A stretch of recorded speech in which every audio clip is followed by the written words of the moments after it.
Hi friends, big ബോസിൻ്റെ ഏറ്റവും പുതിയൊരു പ്രൊമോ വന്നിട്ടുണ്ട്. നമ്മുടെ ലാലേട്ടൻ്റെ ഏറ്റവും പുതിയ വെടിക്കെട്ട് പ്രൊമോ. അതിനുമുമ്പ് മറക്കാതെ ചാനൽ സബ്സ്ക്രൈബ് ചെയ്ത് ലൈക്ക് ചെയ്ത് കമൻറ്റ് ചെയ്ത് ഷെയർ ചെയ്യും. അപ്പോൾ ലാലേട്ടൻ ഇന്ന് വരുന്നത് PR വർക്ക് ആർക്കൊക്കെ ഉണ്ടെന്നുള്ള ചോദ്യവുമായാണ് വന്നിരിക്കുന്നത്. പക്ഷേ എന്നാൽ അതിനു മുമ്പ് എനിക്ക് പറയാനുള്ള കാര്യം, ലാലേട്ടനും ബിഗ് ബോസും അറിയാൻ വേണ്ടി പറയുന്നതാണ്. PR വർക്ക് എന്ന് പറഞ്ഞ് ടാസ്ക് കൊടുത്തത് ബിഗ് ബോസ് ആണ്.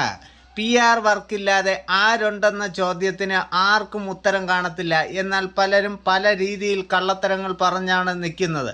PR വർക്കില്ലാത്ത ആരുണ്ട്? ആരുമില്ല. എന്നാൽ ആര്യനെ ഇത്രയും നാൾ സേവ് ചെയ്തതിൻ്റെ കാര്യം ഇപ്പോൾ ഉറപ്പായിട്ട് വ്യക്തമായിട്ട് വന്നിട്ടുണ്ട്.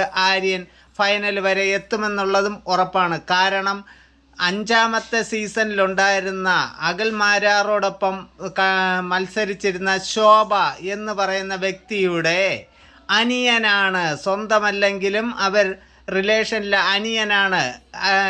അനിയനാണ് ആര്യൻ. അതുകൊണ്ടാണ് ആര്യനെ ഇത്രയും നാളും സേവ് ചെയ്തതും ജിസൈലിൻ്റെ പ്രശ്നത്തിലും ആര്യനെ ഇത്രയും നാൾ സേവ് ചെയ്ത് അതിനകത്ത് നിർത്തിയിരിക്കുന്നതും. അതുകൊണ്ട് അതിനൊന്നും ഉത്തരമില്ലാതെ ഇപ്പോൾ എവിടെന്നോ കുത്തിപ്പൊക്കിക്കൊണ്ട് അനുമോളെയും അനീഷിനെയും ടാർഗറ്റ് ചെയ്തത് കൊണ്ട് മാത്രം PR വർക്ക് അവസാനിക്കുന്നില്ല. PR ഉള്ളത് കൊണ്ട് ഒരു വ്യക്തി ജയിക്കണമെന്നുമില്ല. ഒരു വ്യക്തി ജയിക്കണമെങ്കിൽ ജനഹൃദയങ്ങളിൽ ആ വ്യക്തി കയറിക്കൂടണം. ആ ജനഹൃദയങ്ങളിൽ നിന്നുണ്ടാകുന്ന വോട്ടുണ്ടെങ്കിൽ മാത്രമേ ആ വ്യക്തി ജയിക്കത്തുള്ളൂ. അതാണ് അനുമോളും അനീഷും.